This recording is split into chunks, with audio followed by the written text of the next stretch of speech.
Hello everyone, this is Venom, and today I want to talk about the Shattered Space DLC from Bethesda. I finished it up last week. I, of course, was doing a mod series about Starfield for a while. I played through all of Starfield. I was really into it at first, and then kind of the more I played it, the more I realized this really wasn't a good long-term game. I wasn't really enjoying it very much. And then the Shattered Space DLC got announced, and I was excited. I thought they might go through and correct a lot of the issues that they had initially. I thought we'd be getting a good Bethesda DLC, and Bethesda does have a bar that is set for as far as what we consider good for their DLCs. So I'm going to go over some of those examples here in a little bit. And unfortunately, Shattered Space did not meet any of the basic requirements of a Bethesda DLC. It literally feels like it was cut content out of one of the main factions. And I know that's something that's been said a lot, but this is something I was thinking even as I was playing through it, because just the way the quest is structured, the very few quests you even have, not even including the side quests, but the very few steps to the main quest that there were, and even the quest itself was not very put together. On top of that, we're missing a lot of stuff that we've come to expect from Bethesda DLCs, and I'm going to kind of go through some of those now to kind of give you an idea of what we've been looking at and what we've come to expect from DLCs from Bethesda for their games. Now, I could go through all the Fallout and all the Elder Scrolls series. I'm just going to go with the Fallout series, starting with 3, because that's when Bethesda, of course, took it over. 3, of course, was the first 3D Fallout game. That's when Bethesda took over the IP. It was a top-down before.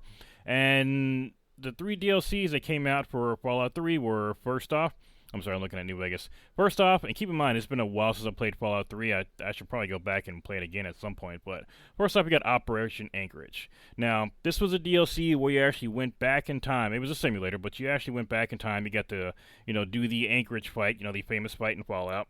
And again, I'm paraphrasing here because it's been a while since I played it. But at the end of the DLC, which had, all new gameplay and everything, you got a bunch of cool stuff, including the Chinese stealth suit, which is a series staple at this point, because you also find it in New Vegas, you find it in Fallout 4, and you also find it in Fallout 76, I believe. I believe it's in Fallout 4. I gotta double check, but yeah, I mean, it's an iconic suit. It is an iconic DLC, and it gave you a lot of new gameplay. It gave you a lot of new items. Now, the Chinese stealth suit's the thing I remember off the top of my head, because that's what I pretty much used at all times afterwards after that. Then you have the pit. The pit, of course, took you to Pittsburgh. In fact, the pit is now in Fallout 76, but the pit, again, took you to an entirely new area. It had a whole new storyline. It had a lot of lore behind it. It had some pretty dubious morality choices, but it was a full-blown DLC. You got new items. You had a new location. You had a situation where your choices actually mattered. Your choices mattering is a big one to keep in mind, too, for later on with this DLC. But your choices actually matter. There was real danger in there. There's new items. There's new people. It was great. It was a good DLC. Kind of dark, but I liked it. Now then we had Operation Broken Steel and Point Lookout. Now Broken Steel I didn't remember quite as much. Again, this was a long time ago that the DLC came out, and I did not play Fallout 3 nearly as much as I played everything else. But Point Lookout I definitely remember because it was a very, very creepy-ass DLC, and I loved it. It was a very, very good one. For those that haven't played it, if you played Fallout 4, think something akin to Far Harbor, but more of a horror twist to it. Now, Far Harbor was definitely, kind of horror-ish or, kind of darkish. Point Lookout was straight up horror, and I like it. Matter of fact, I think I might do that. I think next on the channel, I might go back and do a Fallout 3 playthrough because Point Lookout is really sounding really cool right now. Now, finally, we actually had one more DLC. We had 5 for Fallout 3. I actually forgot there were 5 there. And that was Mothership Zeta. And that's one where you actually were abducted by aliens, and you had to basically fight your way through a ship. And the way it was kind of structured was almost like a Metroidvania. You go to one area, you unlock certain things, or you unlock weapons and get people to help you out. You go to another area and do stuff there, which would open up another area for you. It was very cool. It was very kind of not claustrophobic, but it felt like you were really always behind because you had to use the weapons that were scattered about and whatnot. And at the end of it, I mean, you got kind of control of the actual spaceship. Now, there's only so much you could do, but it has some pretty cool lore to it, and it had some pretty cool overall lore for the entire Fallout series, so it was really great. Now, next up at Fallout New Vegas, which is, I think to this day, still hailed as the best Fallout game from Bethesda, and it really was a good one.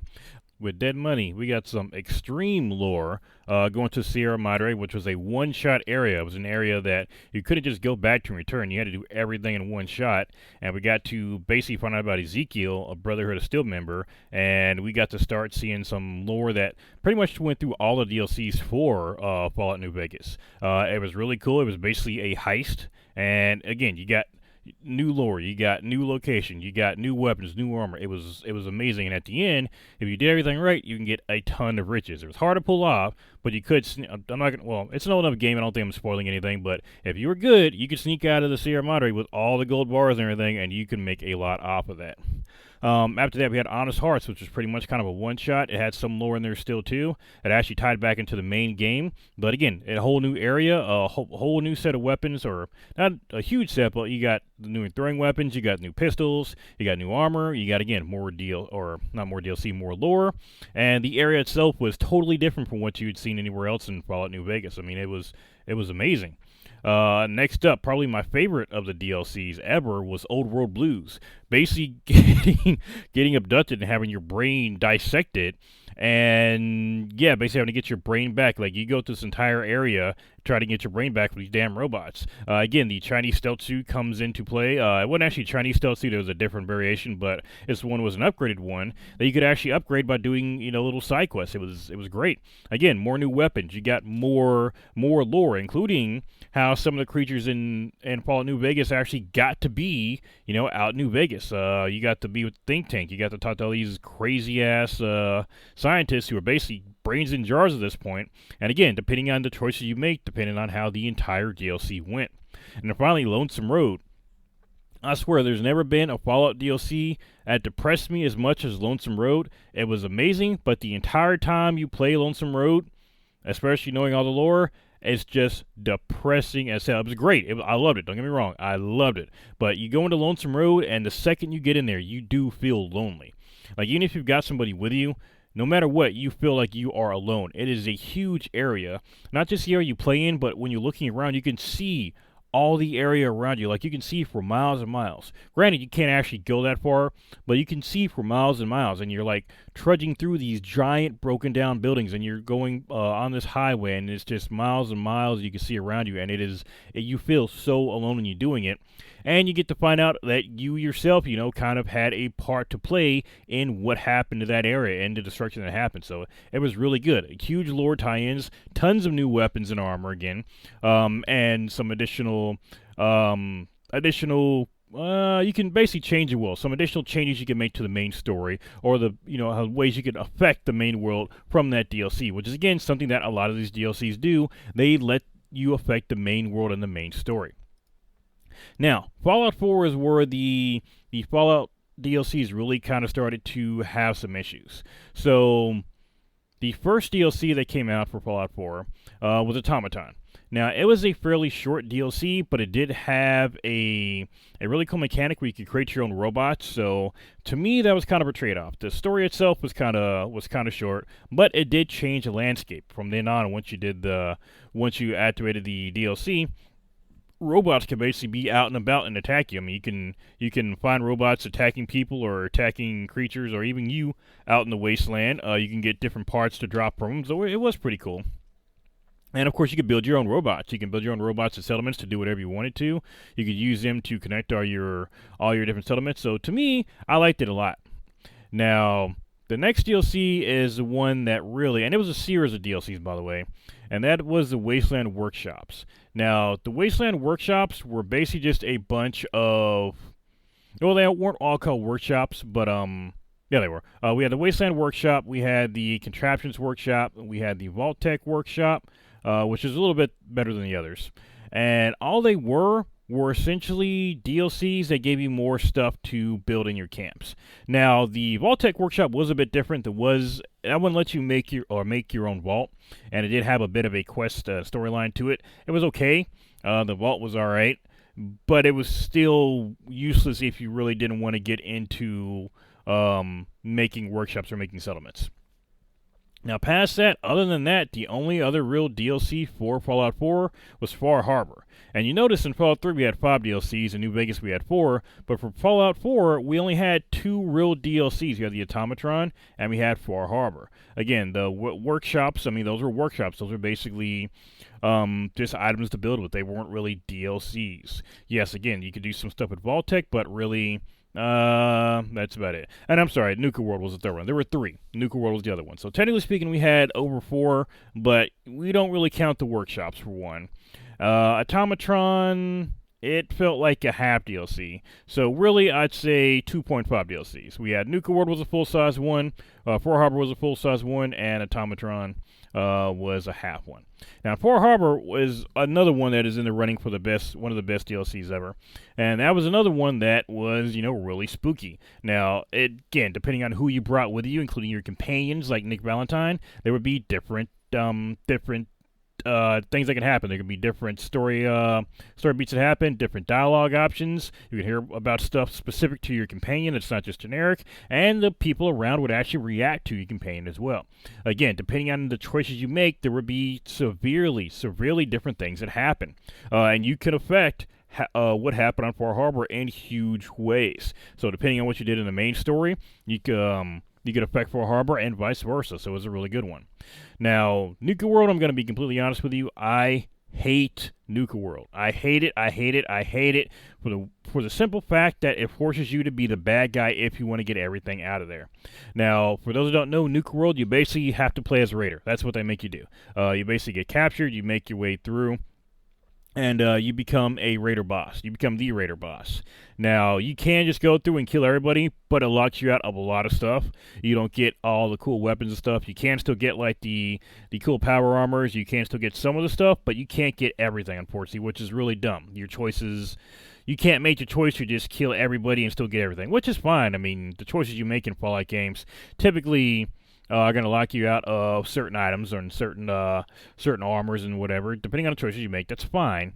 But Nuka World really felt like it was trying to pigeonhole you into being a bad guy. The problem with this is that if you did go the bad guy route, and keep in mind, Nuka World was the last DLC that came out for Fallout 4, so by then you probably had everything done in the main story. You probably had a bunch of settlements built up and everything. You probably had, Preston Garvey loved you and everything. Depending on what you did in Nuka World, if you actually went the raider route, Preston Garvey would hate you. I mean, you could actually make your companions hate you, and you could fuck up your main area. You could screw up the main story if you actually took the raider side. You actually have your raiders go out and raid settlements, which could potentially be yours. Preston Garvey would hate you. The Minutemen would hate you, and that kind of sucks because you can technically do Nuka World first before you meet Preston Garvey. It's kind of hard to do. You got to kind of go out of your way and level up first before you go to the one of the first starting areas, but you can do it. But yeah, Nuka World was just, I really did not like it at all. I feel like something that you should have easily had the option to just go ahead and kill all the raiders and then have, some people, some vault drillers go there or something, or some people from different settlements go there, but I don't give you that option. I mean, you can kill them, but it's not really worth it. You got to try to go through the story as much as you can, so... That is the pedigree of DLCs that we have for the Fallout games. Now, I didn't go through the Elder Scrolls because they typically only have a couple DLCs, a couple big ones, I think like 2 each, or from what I remember. And the Fallout games have a little bit wider variety from all the different selections. So I'll bring all this up to say this.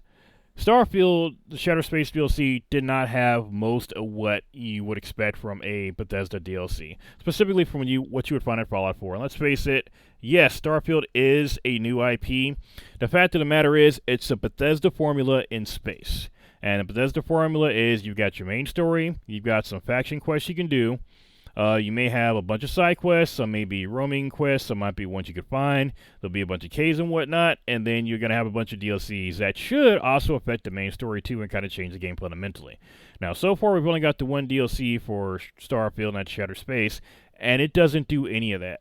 Playing Shattered Space does not affect the main story. Yeah, you get a few new weapons out of it, which, don't get me wrong, the weapons are cool. There's a couple of them that are alright, but there was, like, when you go in, what would you expect for the DLC? This is a DLC in space, okay? I expected when I started Shattered Space for it to actually be creepy, because that's what every single ad and article and YouTuber were saying, that it had a really creepy vibe. Besides the very first mission, there wasn't really a creepy vibe to it, and even that wasn't really that damn creepy. It was just like, okay. But you expect there to be new weapons, new armor, new ships, new ship parts, some new companions, and that for somehow Shattered Space would also affect the main story too. And because the main story has a gimmick, that New Game Plus gimmick where you're going through Unity, I expected, and I think everybody also kind of expected, that you would let House Ruin know that, hey, what you think is, the Great Serpent is actually Unity, because it's pretty obvious that's what's going on, at least to me. I mean, everywhere you go, the House Ruin symbol is a circle, and I mean, it doesn't take a rocket scientist to know that what they're seeing is Unity. That's where their entire religion comes from. None of that ever came up. It felt like just a faction quest that got cut off from the main story because nothing else got affected in the main game.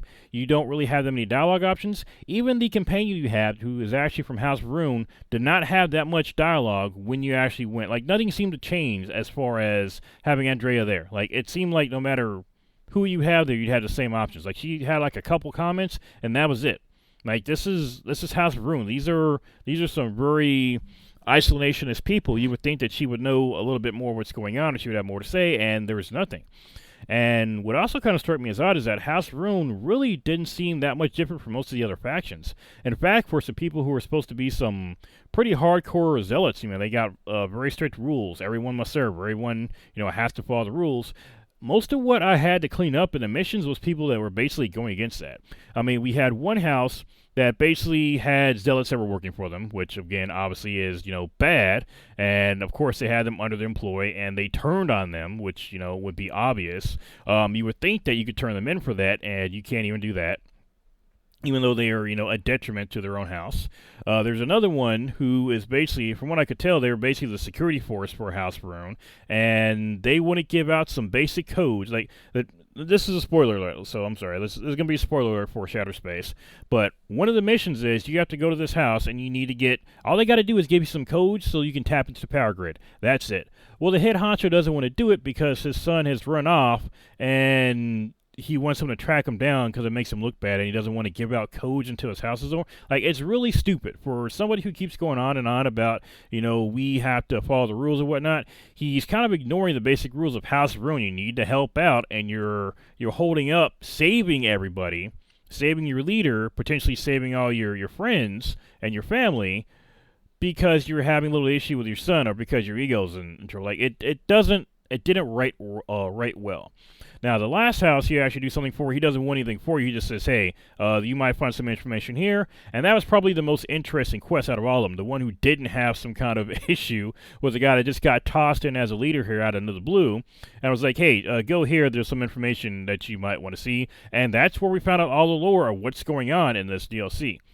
Now, the DLC also ended up having the leader basically be cartoonishly fucking evil. Like, it turns out that there's not really anything interesting in House of Room. It's not that they really stopped attacking everybody else. It turns out they really are just as bad as the Zealots because, the main head honcho, the bad guy, or his whole plan was to make an invincible army and then go attack the settled systems. That was his whole thing. So House of Ruin really just needed to be blown out of the water. So, I mean, I really did choose I wanted to kill everybody when I was done. Like, I didn't have, the entire time I was playing DLC, I felt like I actively wanted to work against these guys. Like, it felt like I was playing Nuka World again. I actively felt like I wanted to do everything I could possibly do to hinder these guys. That's how bad the DLC was. It was on Nuka World terms. I mean, even the ending was kind of, okay, you pass out and wake up, and then all these leaders basically tell you to make a decision. Hey, who's going to lead us from now on? A random guy we met 3 hours ago. You tell us that.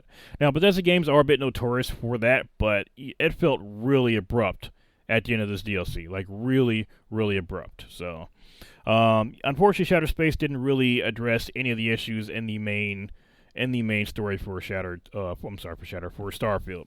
And unfortunately, even if it had, the fact that the New Game Plus mechanic and the little issue with it still exists, it still would mean nothing anyway. Again, I still stand by the New Game Plus mechanic being the single worst part of Starfield because you lose everything and get to basically go back and play it all again. Now, don't get me wrong, getting to play it all again is great. That means that if I want to play through it again, I don't have to go through and make a whole new character. I just start over with the level I've got. That is nice, but losing everything in the meantime, not so nice. I've had plenty of people try to defend that, saying, well, I mean, you keep your level. Yeah, I get you keep your level, but that's not what I'm worried about. I'd spent, tens, 100 hours building up millions of credits and making these awesome ships and these awesome these awesome outposts, which to make an outpost is a pain in the ass, by the way, but looking up all these different outposts, and I got to start over again and do all that again. I don't want to have to go through and build that again. Oh, but you get to keep your level and your skills. That's not the point. I don't care if I keep my level. I would much rather start over without my level and keep my ship, my money, and all my outposts than I would rather start over with just my skills. I would rather keep everything else and trade in my skills to level up a new character than trade in all the rest of the stuff. So the fact of the matter is that part also hasn't been addressed, so unfortunately, as of right now, Starfield, it's not looking good. I had completely high hopes that I'd be able to go through and start the mod series again, that it might rejuvenate people's interest in it, that it would rejuvenate my interest in it. I've got no desire to play Starfield right now. Like, I finished up the DLC. I literally made a choice, and they were like, okay, that's the last quest. I'm still standing in the house that you wake up in. Like, I saved, I quit, and I haven't gone back since. That's how bad Shattered Space was for me, and I was really hoping that it would be good. Now, the planet is cool. I haven't bothered to visit the other planets. I did, like, a couple side quests, and that was it. Like, it really did just feel like it was cut content. Now, I'm not saying that that's what Bethesda did, but I am saying that if this is not cut content, that it feels like cut content. So I'm not going to accuse them of saying that this is cut content this entire time, but I am going to say that it feels like it was cut content. And quite frankly, I think I'd probably be more forgiving for Bethesda if they came out and said, yeah, this was just cut content that we didn't have time to finish up. I would have more forgiveness for them for that, because it really did feel like they were missing so much for House of Ruin in the game. So this, I would be hard-pressed to believe that this wasn't, but if it's not cut content and they were handcrafting this all year, then unfortunately this is really bad. And again, we're looking at these DLCs from the Fallout games. These are some amazing DLCs. Again, I go through one more time. We got Operation Anchorage. We got The Pit. We got Broken Steel, Point Lookout, Mothership Zeta. We've got freaking Dead Money. We've got Honest Hearts. We got Old World Blues, my favorite. We got Lonesome Road, Made Me Feel Feels Again. And then we've got Automatron. We got freaking Nuka World, which, And then, of course, we got Far Harbor, which is what this DLC was compared to, and that is an insult to Far Harbor. So, that is where I'm at with this DLC. Again, I am very disappointed in it. If you have not played Starfield in a while, I would honestly just watch a video on what Shattered Space is, what the storyline behind it is, and be done with it. I mean, I wouldn't pick it back up unless you want to pay $30 to do a faction quest and not get anything cool out of it. I mean, there's literally like a couple of armor sets that are okay, and the only reason they're even okay is because I have a mod installed that lets me adjust their rarity and adjust, legendary effects on them. And I basically just picked up a set and made it what I want it to be. And there's a few more weapons. There's a few Ruin-themed weapons. And some are a couple of them are actually are reskins, and then the rest of them just kind of do what weapons that are already existing do. So, unfortunately, Shattered Space is probably going to go down as the worst DLC so far released for any Bethesda game, aside from the different workshops. And even then, I mean, the workshops were at least useful in Fallout 4. So, unfortunately, Shattered Space, I mean, you don't get anything out of it. At least I didn't. So, that's going to do it for today, guys. Thank you all for coming by. If you like what we're doing on the channel, please sub to it. If you liked the video, please leave a like on the video. Let me know what you guys think about Shattered Space, and specifically what you thought about it. What you think about Starfield overall. I mean, I know Todd Howard said and that they were going to be doing more DLCs. Again, I don't put anything past anybody in the gaming industry right now. I think this did so bad I would not be, and I've said this before, that they might not come out with another one. I would not be surprised if we did not get another Starfield DLC because of how poorly this one did.